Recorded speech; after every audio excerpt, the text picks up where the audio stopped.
Dear student बेटा, good morning all of you. आज मैं बात करूंगा क्लास 10th की पॉलिटिकल साइंस लेसन 6 और ये वीडियो नंबर 5 है, चैलेंजेस टू पॉलिटिकल पार्टीज।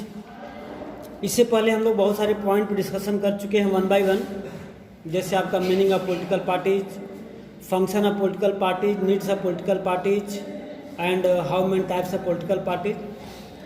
तो आप उसको देखना पीछे की वीडियो से, अगर नहीं देखे हैं तो। आज हम बात करते हैं चैलेंजेज ऑफ पॉलिटिकल पार्टीज। तो इस पॉलिटिकल पार्टीज के अंतर्गत भी ऐसी बहुत सारी अबनॉर्मलिटीज हैं जो पार्टी को और डेमोक्रेटिक होने के लिए जो है उसको रिमूव करना होगा। डेमोक्रेटिक का मतलब ये होता है कि उसमें अधिक से अधिक लोग पार्टिसिपेट हों। डेमोक्रेटिक का मतलब होता है कि किसी एक व्यक्ति विशेष या किसी एक ऑर्गेनाइजेशन, एक संस्था, एक समाज का ग्रुप उसमें केवल पार्टिसिपेट न करें, उसमें प्रत्येक लोग जितना मैक्सिमम लोग पार्टिसिपेट करेंगे उतना ही डेमोक्रेसी क्या होगा, और मजबूत होगा। तो डेमोक्रेटिक कंट्री में पॉलिटिकल पार्टियां जो होती हैं बहुत ही अपना इम्पोर्टेंट रोल प्ले करती हैं।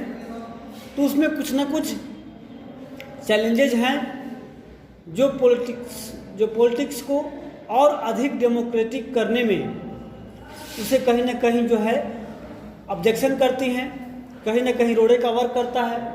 इसलिए डेमोक्रेटिक कंट्री को जो पॉलिटिकल पार्टीज हैं, जो उसके चैलेंजेज हैं, उसे रिमूव करना होगा। तो अब देखते हैं, पर स्टार्ट करते चाहिए। We have seen how crucial political parties are for a working of democracy. जैसा कि आपने अलग अलग पॉइंट में देखा कि डेमोक्रेसी कंट्री के लिए या डेमोक्रेटिक कंट्री के लिए जो पॉलिटिकल पार्टी है वो कितना इम्पोर्टेंट है। Without political party we can't imagine of the democratic country. क्योंकि पॉलिटिकल जो डेमोक्रेटिक कंट्री है उसमें सबसे इम्पोर्टेंट रोल प्ले करते हैं पॉलिटिकल पार्टी। इलेक्शन कंटेस्ट करना, गवर्नमेंट फॉर्म करना, गवर्नमेंट चलाना, ऐसे बहुत सारी कार्यों के बारे में पढ़ा आप लोगों ने। तो ये बहुत ही इंपॉर्टेंट पार्ट है डेमोक्रेटिक कंट्री का। Since parties are the most visible face of the democracy, it is natural that people blame parties for whatever it wrong with the working of democracy. आप एक बार और notice किए होंगे कि democratic country में कुछ भी मिस होता है, मिसयूज होता है, तो लोग पॉलिटिकल पार्टीज को ही क्या करते हैं, ब्लेम करते हैं, या पॉलिटिकल पार्टी ही आंसरेबल होता है।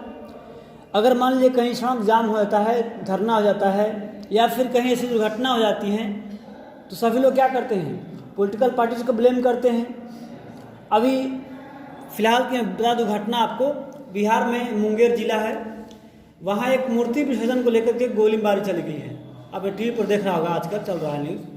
उसमें कहीं ना कहीं पॉलिटिकल पार्टीज पर अपोजिशन वाले ब्लेम कर रहे हैं, ये आपकी सरकार है तो आप इस पर क्या कर रहे हैं, आप क्यों नहीं कंट्रोल कर रहे हैं, ऐसा क्यों हो जा रहा है। अभी फ्रांस में घटना घटी है, नरसंहार हुआ है,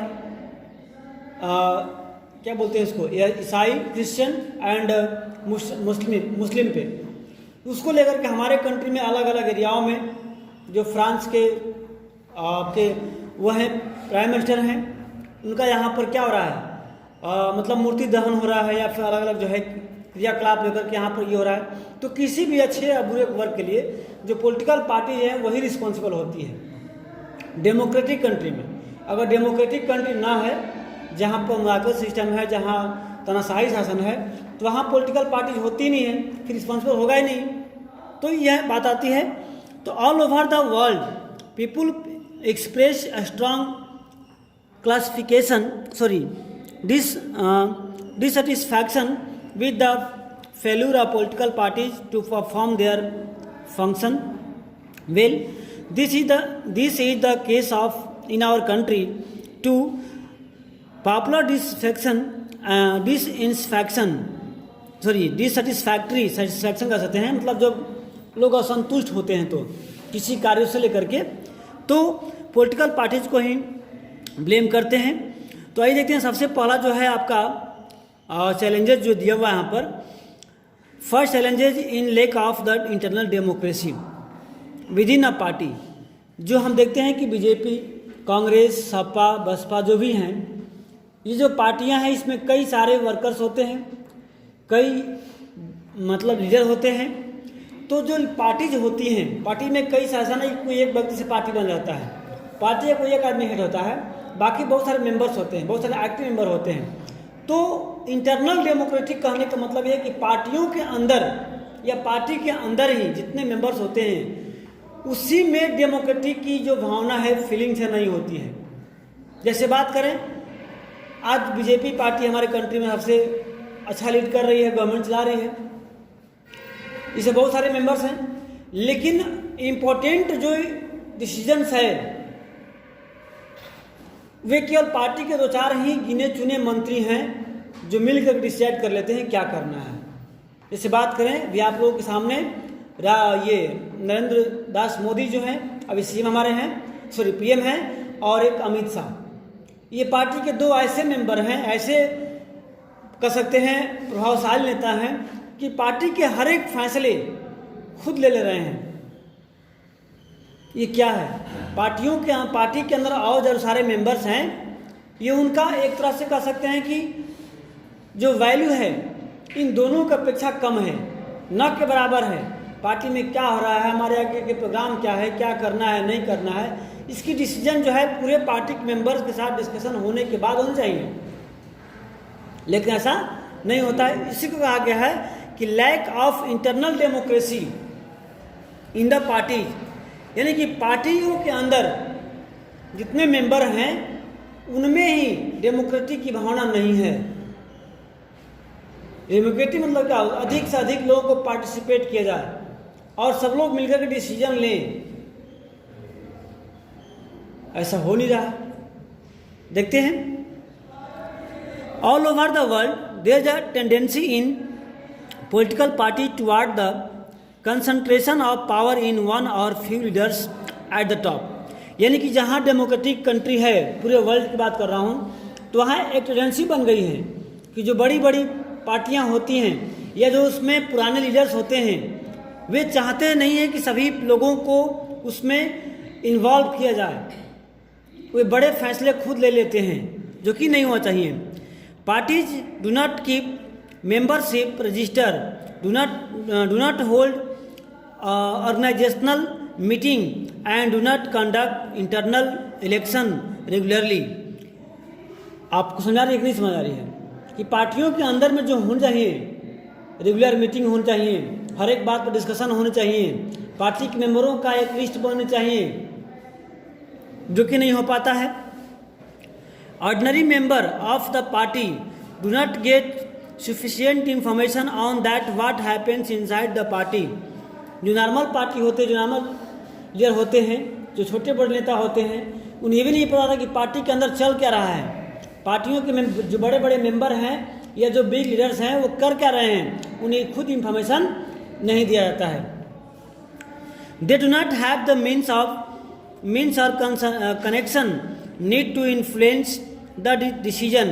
as a result the leaders assume, oh my god,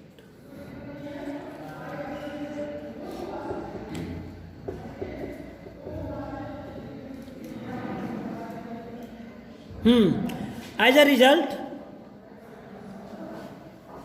the leaders assume greater power to make decisions in the name of the party.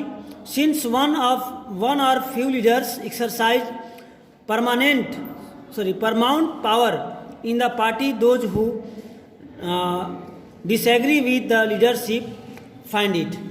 That means the second challenge to dynastic succession is related to the first one. Since most of political parties do not participate open and transparent procedure for their functioning, there are very few ways for an ordinary worker to rise to the top of the party.